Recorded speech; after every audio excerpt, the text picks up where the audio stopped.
¿cuáles son las herramientas indispensables que un maestro debe transmitir al alumno y cuáles, en cambio, deben ser construidas de forma autónoma por el mismo alumno? Ok, muchísimas gracias por esta cuestión. En primer lugar, decir que estoy encantada de estar aquí en esta universidad y en este gran congreso internacional de la Asociación ADAD. Por lo tanto, mi enhorabuena a todos los organizadores y también mi agradecimiento por esta entrevista y por la invitación a estar aquí un año más. En relación con esta primera pregunta, la verdad es que es una pregunta muy importante, muchas gracias por la misma, y también es muy importante la respuesta a esa pregunta, ¿no? Porque estamos hablando de la relación entre un maestro y un discípulo, y esa relación va a marcar la vida de ambas personas, especialmente del alumno, del estudiante de doctorado, y por lo tanto, digamos, el papel que pueden jugar ambas partes, el maestro y el alumno, es determinante, ¿no? Es una relación que abarca aspectos profesionales y también aspectos personales, ¿no? Y en este sentido, lo que tiene que hacer el maestro es, desde una posición siempre de honestidad con el alumno, pues informarle en primer lugar pues de cómo va a desarrollarse su programa de doctorado, su investigación y también de las digamos, opciones profesionales que el alumno podría tener en el futuro si hace esa tesis doctoral. Yo creo que cuando se empieza esa relación entre un maestro y un alumno, el maestro siempre tiene que, desde la honestidad, informar claramente al alumno de las perspectivas profesionales que le puede deparar en el futuro al alumno hacer esa tesis doctoral. Una vez que se proporciona toda esa información sobre las posibilidades laborales de una tesis doctoral, también es importante que el maestro, lógicamente, informe al alumno y le forme en todo lo que son los aspectos técnicos de la realización de una tesis doctoral. Pues aspectos técnicos que el alumno en ese momento pues no conoce, lógicamente, y que abarcan desde la selección del tema de tesis doctoral, que es muy importante, porque muchas veces cuando a veces hay problemas de desarrollo en las tesis es porque un tema que a priori parecía pues fácil o abarcable, pues presenta problemas y retos que el alumno después no da solucionado, ¿no? Entonces la elección del tema es muy importante y la elección del tema efectivamente debe ser consensuado entre ambas partes. Pienso que el director, el maestro puede hacer sugerencias, pero que también es importante contar con la opinión del alumno, porque es el alumno el que va a tener que hacer frente a ese tema de investigación y por lo tanto, si no le gusta, si no está motivado con ese tema de investigación, podría el alumno pues encontrar serios problemas de desarrollo. Entonces, una vez acordado por ambas partes el tema de tesis doctoral, el maestro tiene que proporcionar todos los aspectos técnicos, como el método de trabajo a desarrollar, cuál es la ideología de la escuela de doctorado, porque puede implicar aspectos de ideología, aspectos técnicos, aspectos de relaciones con otras universidades, pues todo eso es muy importante. Y también aspectos de metodología y aspectos formales a la hora de redactar esa tesis doctoral, de desarrollar un índice, un esquema, etcétera. Pienso que todo eso es muy importante, aspectos técnicos y de forma. Pero pienso también que un maestro, un verdadero maestro, que va más allá de lo que es un concepto estricto de director de tesis, es un término mucho más amplio y mucho más ambicioso el de maestro, pienso que también tiene que preocuparse por los aspectos subjetivos, por los aspectos emocionales que están presentes en el alumno y que emergen durante el proceso largo y duro de desarrollo de una tesis doctoral. Un proceso de desarrollo de una tesis doctoral suele ser difícil, con momentos buenos, pero a veces también con momentos malos, de dificultad, donde el alumno a veces puede sentirse desanimado, y pienso que también un verdadero maestro tiene que estar atento a esos momentos duros de dificultad emocional y también pues hablar con el alumno, tener una relación fluida con él y ver cuál es el problema y animarlo, saber motivarlo, y pienso que ahí sí que en esos momentos de debilidad es fundamental que el maestro esté presente y también ejerza su papel como motivador del alumno. Y repito, y el alumno después, en esta relación bilateral, pues también lógicamente tiene que ser una persona seria, una persona responsable. Suponemos que siempre lo son, ¿no? Cuando recibimos alumnos en nuestros despachos que quieren hacer la tesis doctoral, siempre a priori presumimos que lo son, pero muchas veces después, a lo largo de los años de hacer un doctorado, pues vemos que hay alumnos pues que tienen una cierta dejadez en el desarrollo de sus funciones, ¿no?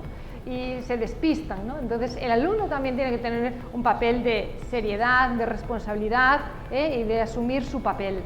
Y si ambas partes hacen, digamos, sus tareas, sus deberes, es una relación que puede ser muy gratificante, no solo durante la época del doctorado, sino a lo largo de toda la vida.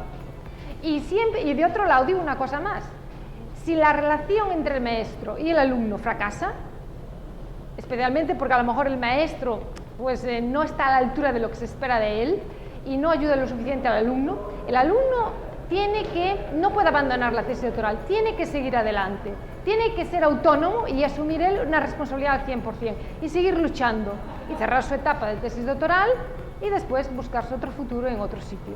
Pero tiene que en ese momento el alumno luchar por sí mismo si el maestro no lo ayuda lo suficiente. ¿Qué importancia tiene la dimensión colaborativa y colectiva entre académicos, estudiantes y profesores en el campo de la investigación en derecho del trabajo? ¿Cuánto puede influir en el desarrollo de las teorías del derecho laboral y en las perspectivas de los investigadores individuales?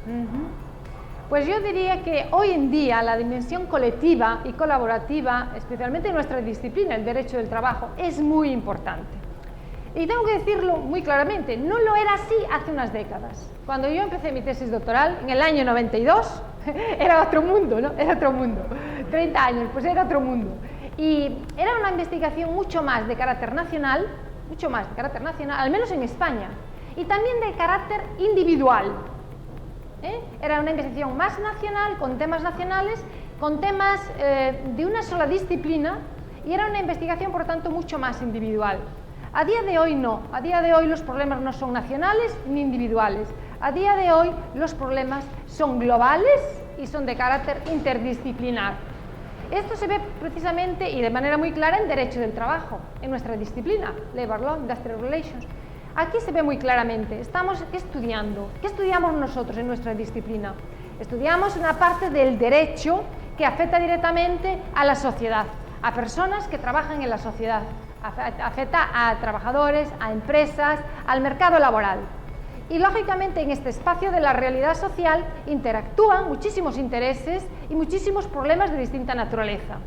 Para un alumno de doctorado que quiera hacer una tesis aquí, tiene que tener claro que no solo va a estudiar derecho del trabajo desde un punto de vista legal, sino que también habrá muchísimos temas que sean de carácter interdisciplinar, donde tendrá que contar con el conocimiento de otras áreas. Y nosotros como juristas tendremos también que, para resolver problemas laborales, contar con expertos de otras áreas. Por ejemplo, tenemos que contar con psicólogos del trabajo, con sociólogos del trabajo, con médicos relacionados con medicina de empresa, para, por ejemplo, poder abordar muchos problemas, estudiar muchos problemas relacionados con los nuevos riesgos psicosociales, muchos de ellos generados por las nuevas tecnologías. O tenemos también que contar sí o sí con expertos en inteligencia artificial, en digitalización, en procesos de datos, en colección de datos, para resolver muchísimos de los problemas y poder escribir, lógicamente, con conocimiento de causa sobre digitalización.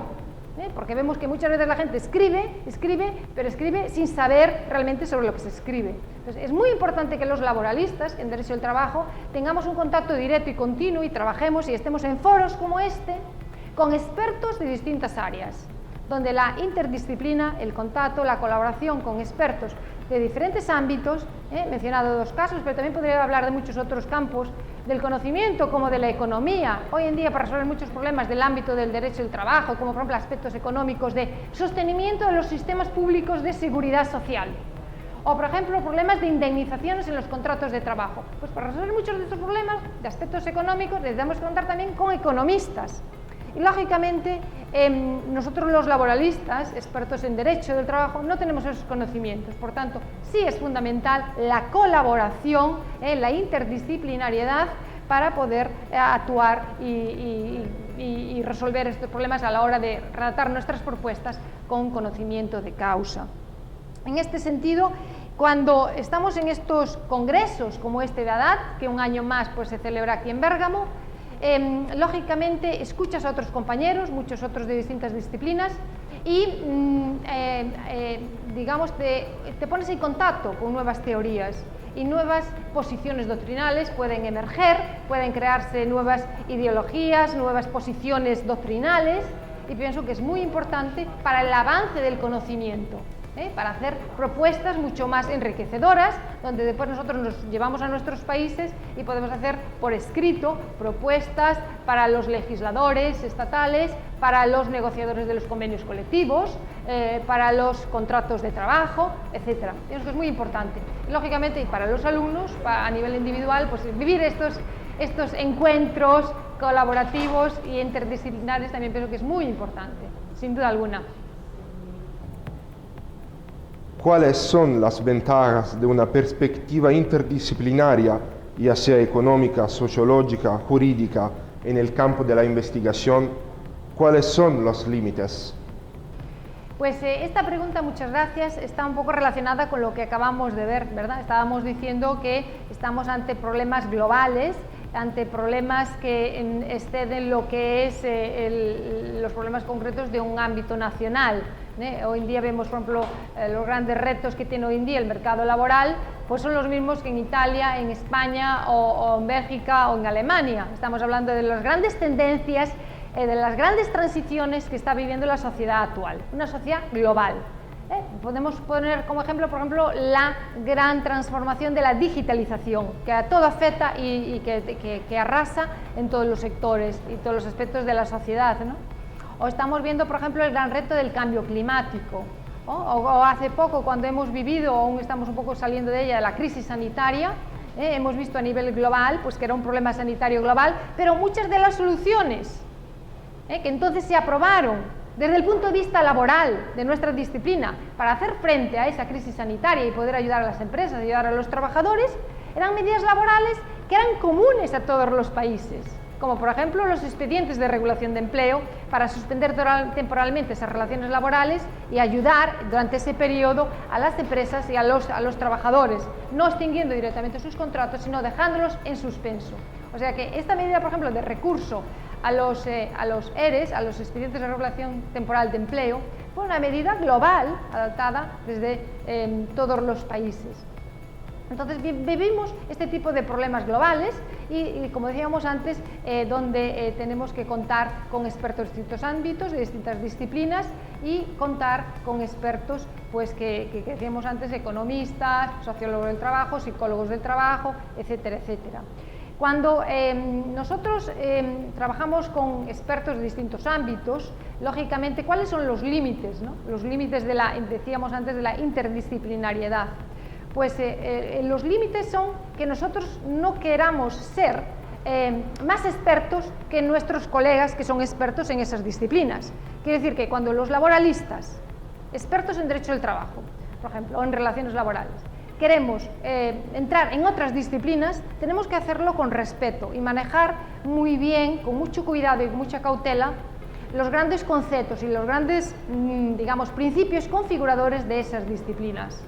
El hecho de que tengamos que utilizar esa bibliografía o esos conocimientos de otras disciplinas para nosotros informarnos y poder, digamos, aportar unas soluciones más elaboradas, tenemos que hacerlo con un gran respeto y con una gran, digamos, prudencia, porque nosotros somos laboralistas, no somos economistas, nosotros somos laboralistas, no somos psicólogos del trabajo, ¿no?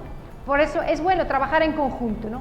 Pero digamos que un límite de la interdisciplinariedad es el respeto en el uso de los conceptos y rasgos básicos de las otras disciplinas ajenas a la nuestra. ¿Cuál es la importancia de la educación y formación técnica y profesional dentro del actual proceso de digitalización laboral? Pues esto también es muy importante, porque la educación y formación técnica y profesional, lo que en términos amplios podemos denominar la formación profesional, es un tipo de formación que ahora mismo y en el futuro va a tener una importancia extraordinaria. Y yo me alegro mucho, porque tradicionalmente, al menos en mi país, en España, siempre ha habido, por un lado, el sistema universitario, la universidad, y por otro lado, el sistema de formación profesional. Y la formación profesional siempre se ha considerado un sistema formativo de segundo nivel. Pero eso está cambiando mucho ahora. De hecho, nosotros en España acabamos de aprobar una ley orgánica, ahora en el año, este año, en 2022, la ley orgánica 3/2022, de 31 de marzo, que reforma todo el sistema de formación profesional, en términos amplios, ¿no? Y lleva la formación profesional en España hacia la dirección, el sentido de los sistemas de formación profesional de países en los que ha funcionado muy bien tradicionalmente, como Alemania, como Suiza, etc. Donde son sistemas profesionales de formación tanto de estudiantes jóvenes como de los trabajadores de las empresas y de las personas desempleadas a lo largo de toda la vida. Y pienso que los sistemas de formación profesional tienen que ir en esa dirección, tienen que caminar en la línea de dar formación continua a lo largo de la vida a las personas en esta sociedad, pues, de continuos cambios y de continuos retos. Por lo tanto, necesitamos tener estudiantes, personas trabajadoras en activo, personas desempleadas o incluso personas ya jubiladas que sigan formándose a lo largo de su vida. Entonces, tenemos que tener sistemas formativos que faciliten ese aprendizaje de las personas a lo largo de su vida. Al igual que comemos todos los días, pues tenemos que formarnos todos los días a lo largo de nuestra vida, como estudiantes, como personas adultas activas que estamos en el mercado de trabajo, como personas desempleadas que estamos temporalmente fuera del mercado de trabajo, o como personas ya jubiladas. Porque esas transiciones de las que hablábamos antes, como la gran digitalización, el cambio climático o las grandes crisis demográficas, migratorias, etcétera, afectan al mercado de trabajo, pero a la sociedad en general también. Y por lo tanto, cualquier persona, persona laboral que esté activa en el mercado laboral o incluso desempleada o que ya esté jubilada, pues tiene que tener una formación mínima para saber hacer frente a todos esos retos, que muchas veces van más allá de retos de las empresas, sino de la sociedad en general.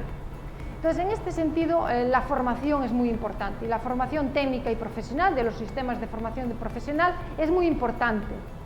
Es muy importante porque es muy distinta a la formación universitaria, tradicional al menos, de la formación que se da en los ámbitos, en los centros de formación profesional.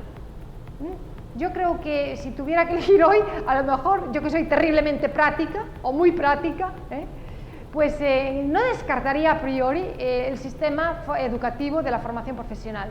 ¿Por qué? Porque la formación profesional está concebida para ser un sistema formativo ágil, rápido, muy cercano a las empresas, donde las empresas, las instituciones de la sociedad puedan, digamos, colaborar en lo que es la elaboración de los programas formativos.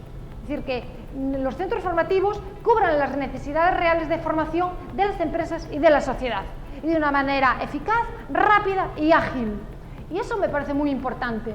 Pienso que las universidades somos mucho más lentas a la hora de cambiar nuestros programas de formación, aprobar nuestros programas de grado, de posgrado, de máster. Somos mucho más lentas por la burocracia que tenemos. Pienso que los centros tradicionales de formación profesional se están actualizando, al menos lo están haciendo en España, y están caminando hacia un contacto directo e inmediato entre esos centros educativos, las empresas, las asociaciones de empresarios, de trabajadores, sindicatos e instituciones sociales, como por ejemplo ayuntamientos, etc. Y pienso que esa unión, esa colaboración tan estrecha entre todos esos agentes sociales es muy importante para que en formación profesional, los centros de formación profesional den una formación real a las necesidades que realmente surgen en las empresas. Un contacto directo e inmediato y una formación útil para las empresas. Y pienso que es muy importante. Por tanto, apuesto decididamente por el éxito de la educación y la formación técnica profesional como una vía idónea para formar a las personas a lo largo de su vida, que es además hacia dónde va la Agenda 2030. La Agenda 2030, el Objetivo de Desarrollo Sostenible número 4, en su meta 4.7, dice claramente que tenemos que, como un reto de la sociedad actual, organizar sistemas formativos donde se dé formación continua a las personas a lo largo de su vida para hacer frente a todos los retos del mercado laboral y de la sociedad en general. Por lo tanto, ahí estamos. Nada más, muchas gracias.